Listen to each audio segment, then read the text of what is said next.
This week on the Bioneers, Revolution from the Heart of Nature.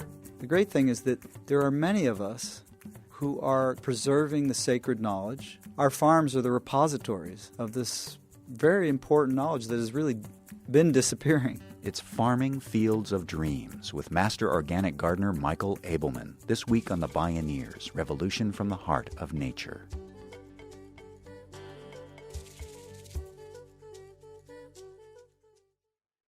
As the great land conservationist, ecologist, and environmental ethicist Aldo Leopold observed, we abuse land because we see it as a commodity belonging to us. When we see land as a community to which we belong, we may begin to use it with love and respect. Our food and farming systems surely count among the most destructive abuses of land in history, and one of the most self-destructive. At the same time, world population is soaring, and pressures on the land intensify even more. They're not making any more land, as the saying goes. What needs to change? Are there models to guide us? How can we learn to belong to community that is the land, while feeding ourselves? These are the kinds of practical and philosophical questions that the visionary organic farmer, food system entrepreneur, and award-winning photographer and author Michael Ableman has pondered over nearly 4 decades.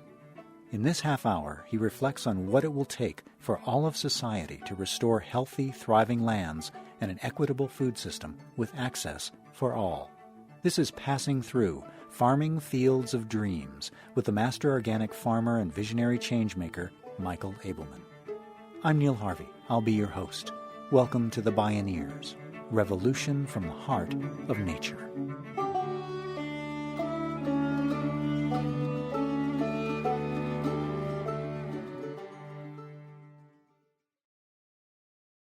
Perhaps Michael Ableman's literary success arises from one disarmingly simple talent, his artful storytelling. In his books, photographs, and heartfelt talks, he brings to life the life of the land and the passionate community of people living closely with the land. You might call it wisdom at the end of a hoe. His book, Fields of Plenty, is about his farm on Salt Spring Island in verdant British Columbia. Michael Ableman spoke with us at a recent Bioneers conference. I'm telling the story of a piece of land that I'm on, which has a long history, and I'm telling the story of the land, of everyone who has passed through that land in their own voices, from the native people who fished in the lake that we border and the creeks and camped around there to the original homesteaders, all the way through ourselves. So it's a story of passing through and what we leave behind. That has been our amazing discovery, is all these layers of everyone's dreams that have come before us. And, of course, now we are imposing our own. And for the first time in my life, and I think this is partially because of my age and partially because of the nature of this place and how much layering has taken place there, I am recognizing our human impacts on land, but also the enhancements, the amazing things that have resulted when that short tenure is done well. And the place that I'm on has only had 3 owners. When those homesteaders arrived there, they did not decide to stake a claim and take ownership of that land because it had a good view, or any of the frivolous reasons that we make decisions about land, quote, ownership.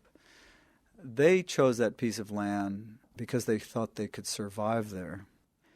And as such, we are, in a sense, not only the beneficiaries of the clearing of that land, we have to some degree relied on their wisdom about that region. I figure if they could survive, so could we, I'm having a lot of fun just rediscovering the shoulders on which we stand and reminding myself of what an incredible, not only a privilege to be able to park ourselves on a piece of land for the short time we're there, but also the responsibility associated with it. A responsibility to the community of the land that includes a radical rethinking of ownership and stewardship.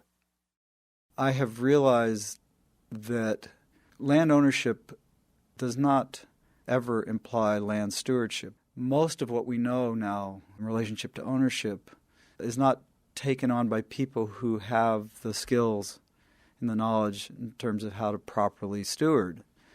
Part of my new manifesto that I've been, giving in talks is that I think that every land transition, every purchaser should be required to take a stewardship course based on the particularities of that land, that ecosystem. That ownership should not be allowed to transition without a set of responsibilities and trainings. And so, that when we leave it more fertile and alive. While we're there, we use it to feed and to nourish and hopefully to educate. But I think, we don't talk much about this idea of ownership.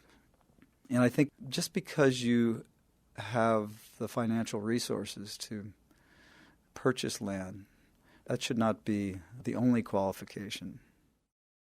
Michael Ableman echoes Aldo Leopold in identifying a primary systems error in our societies as the absence of a land ethic, which wasn't the case with the original indigenous inhabitants.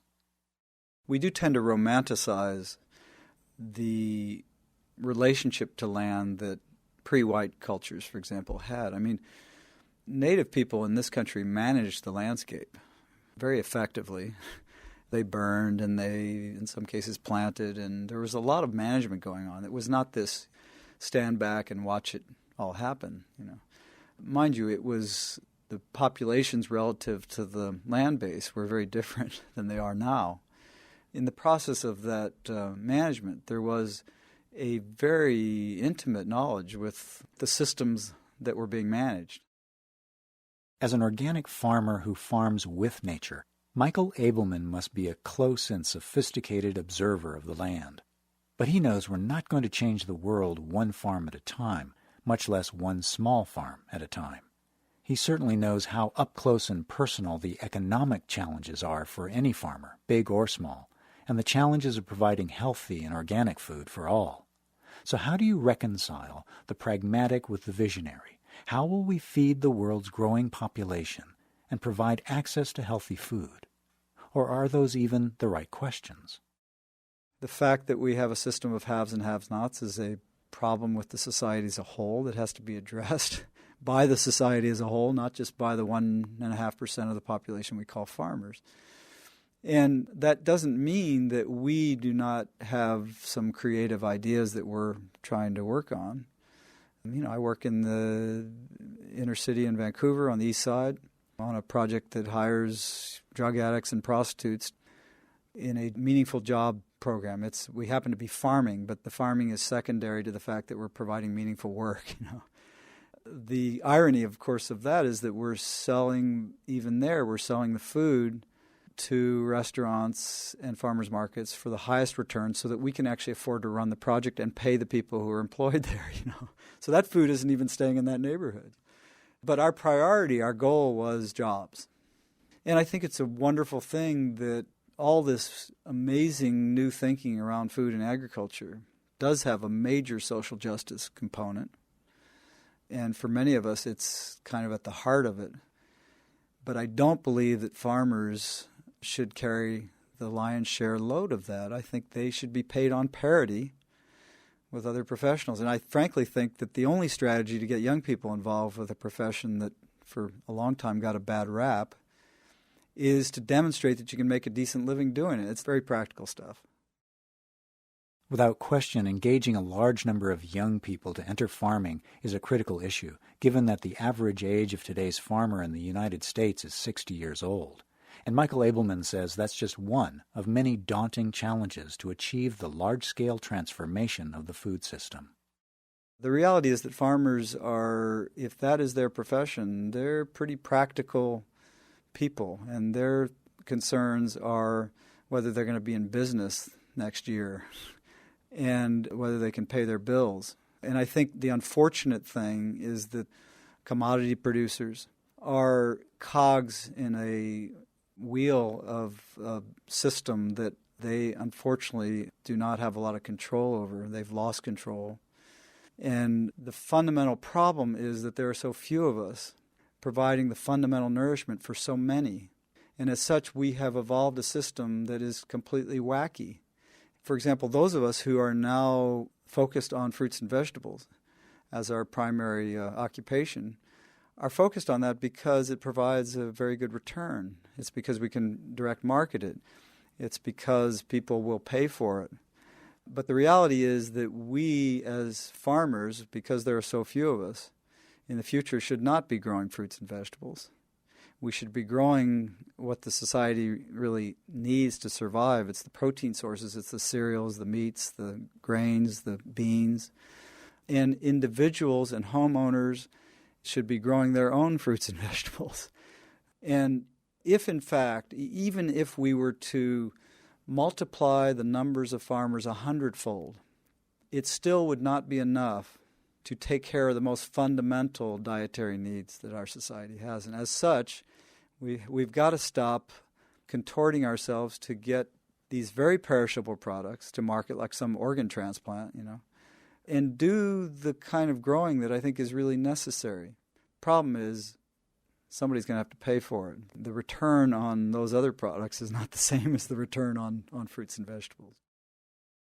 For more than 30 years, visionary farmer, author, and photographer Michael Ableman has raised the real and important questions about our food future. When we return, we continue the exploration with a look at the locavore movement and the transformation of the entire food system. This is Passing Through, Farming Fields of Dreams. I'm Neil Harvey. You're listening to the Bioneers, Revolution from the Heart of Nature.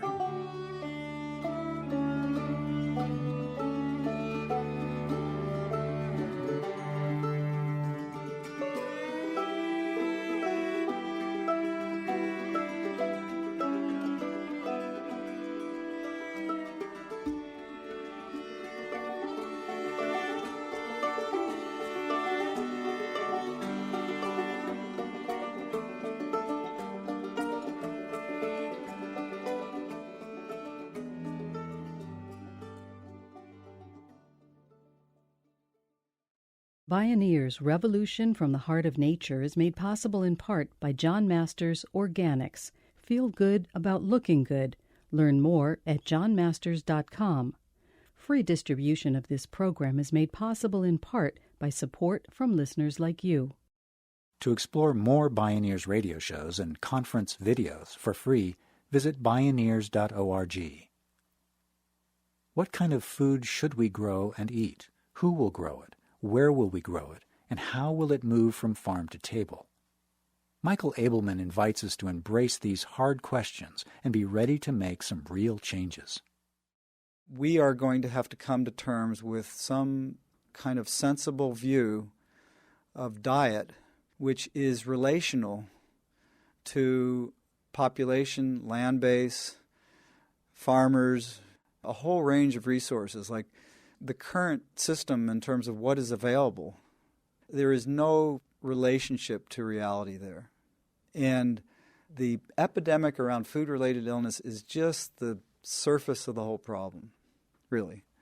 What is an appropriate diet for those folks who may live in California? And what is it? Is it the same if you're in San Diego or San Francisco or if you're in Arizona or New Mexico? I mean, these are questions that cannot be answered in some sort of wholesale fashion. These are questions that have to be answered by every community.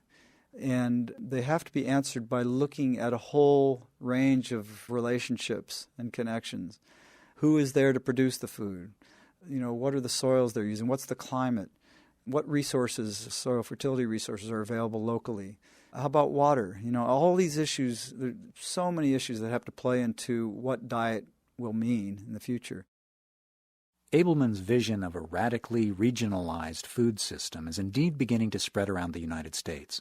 The locavore movement has been one of the most successful grassroots trends of the past several decades. Ableman himself was among the earliest pathfinders blazing the trail to demonstrate the crucial role of urban agriculture in the mix, founding the Center for Urban Agriculture in 1987. But, he says, there's no magic bullet. That movement has evolved considerably, and I think it's an extremely important movement, but not as the ultimate solution to feed our cities. It is not physically possible on the limited land base, if you were to use every rooftop and every available lot in most of our cities, and I've looked at them, you still could not even come close to scratching the surface of the full nutritional needs of the incredibly intense populations that exist in those cities. So we have to talk about urban agriculture in relation to peri-urban and rural agriculture in those regions. If we don't consider all those connections, we are living in some sort of fantasy world. Now, I'm involved with urban agriculture, but I'm very careful to point out that what I consider to be the importance is that it provides incredibly necessary modeling for urban people to see it being done, to realize that they can do some of their own production on very small spaces, that you can create jobs on incredibly tiny, intensive production units, and that these cities have this enormous advantage of a vast amount of waste material that can be funneled into inner city or city farming systems. It's a natural, The nutrient loop between rural farms and the cities they feed has been entirely cut off. It's been broken. To have a truly sustainable food system, nutrients need to be returning. It's a circle, So if they're not going to return to the farms in the country, they need to do something. They should be supplying city farms or backyards or rooftops. If we're going to think about systems, we have to think about that entire system, regionally, not locally. The local food movement as well is operating under, in my view, it's a construct. If you were going to truly live locally or live the, quote, 100-mile diet, you would need several things. Number one, you need lots of time. Okay? Number two, you need lots of money. And so it's not terribly inclusive because a lot of people are just trying to get by and they cannot afford to do the local food thing. Furthermore, until the 1980s, food traveled very efficiently via rail. In fact, transportation is not the fundamental issue in terms of energy use in the food system. It's a tiny percentage of the energy is in the actual transportation of food, and that's pretty well documented. Before rail as a primary distribution network, which was very efficient, Native people have traded very diverse foodstuffs over incredibly long distances for thousands of years, okay? So, it's a good idea. I'm a believer in focusing regionally and trying to make that happen. But I think this conversation doesn't often get thought through in completion. Michael Ableman points out that some parts of the country appear to be better suited to a local food system. For instance, the San Francisco Bay Area could feed itself in a rich and diverse way within a 100-mile radius. But it's the exception. Or is it? The truth is we now have some amazing examples and models of people all over North America in climates that are far less moderate than even where I am in British Columbia, coastal British Columbia, who are producing very diverse foodstuffs for their local community. And it's more than that. It's more than just what's produced. It's the ability to can and to freeze and to dry so that you have this intense seasonal production spread over a whole year.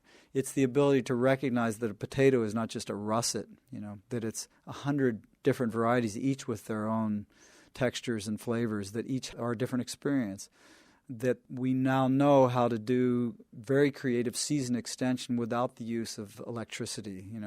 Almost every climate in North America, for example, can be growing all their salad greens year-round, no problem. And we're not talking about, heated greenhouses.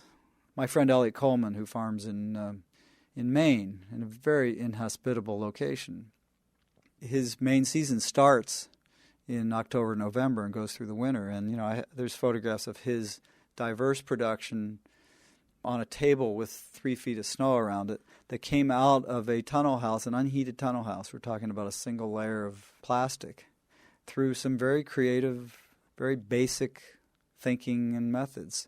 Every region of the country can be eating a really exciting, diverse diet.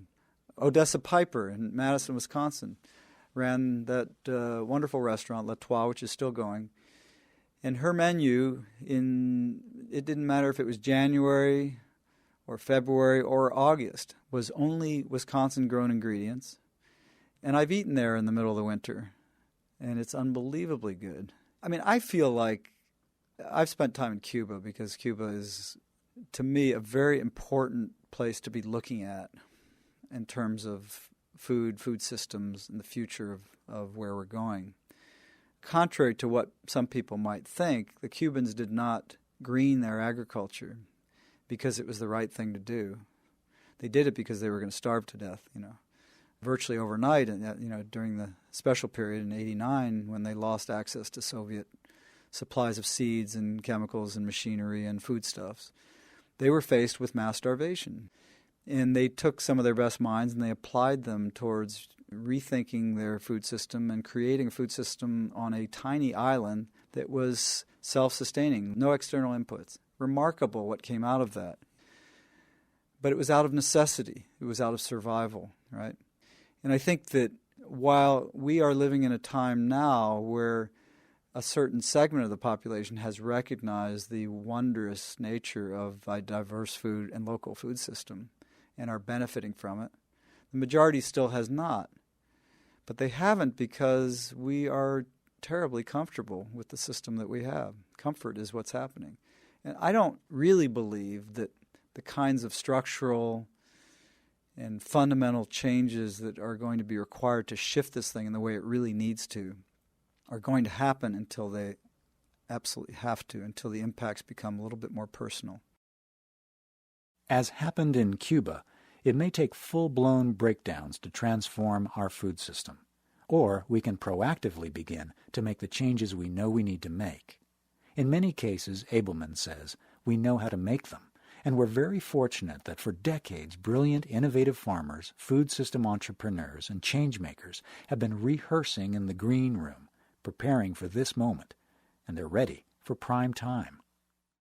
The hopeful piece is that I think the humans have this unbelievably amazing capacity for ingenuity and creativity and for coming together that especially comes out under duress, in crisis, And there's a lot of historical examples of that, The great thing is that there are many of us now who are creating the models, who are preserving the sacred knowledge. Our farms are the repositories of this very important knowledge that has really been disappearing, so that when the time comes and an awakening happens, if you will, excuse the expression, that there will be places in every single community around this country and around the world where folks can go to be guided in terms of how to shift this thing. What is the creative alternative? What is the model? And I happen to be really lucky because the field that I'm in as a farmer is a fabulous experimental ground in expressing physically and then articulating for the public an amazingly rich alternative. And that is exactly what is happening all around the world. I think it is the most profound movement in that regard, in that it has the ability to demonstrate a living alternative to this incredibly dysfunctional, broken system. I always believed when I was younger that activism meant, taking to the streets and to take apart this incredible industrial illusion that we've built. But now I believe actually that's a piece of it. But I think that a profound form of activism is simply planting a seed, whether that's on a farm or in a window box, makes no difference. It is really powerful. If we look beyond food and farming, I think we could say that every aspect of our lives, when we're talking about the basics of our lives, how we live, whether it's transportation or food or housing or clothing or education or health care, there are similar models being built and developed on a very grassroots level that are addressing the positive alternative rather than just focusing on attacking the broken system. Michael Ableman, building a living alternative to a broken food system, honoring the land as a community to which we belong, linking layers of dreams to the future with love and respect. Passing Through, Farming Fields of Dreams.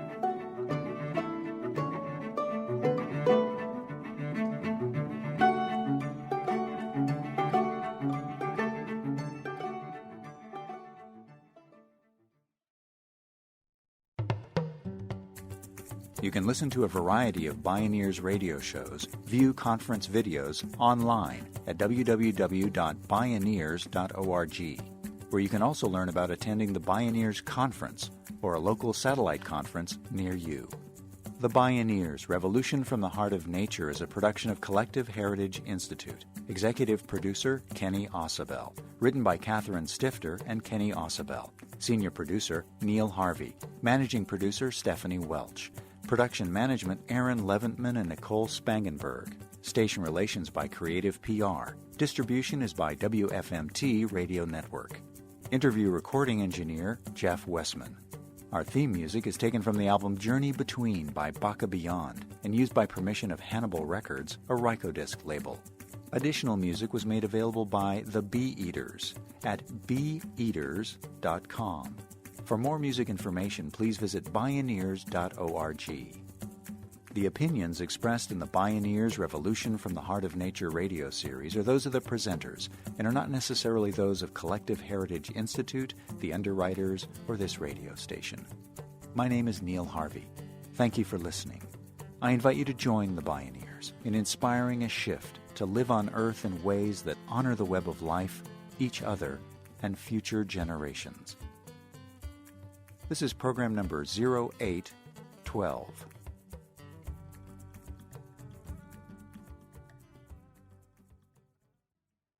This series is made possible by Organic Valley Family of Farms, organic and family-owned since 1988.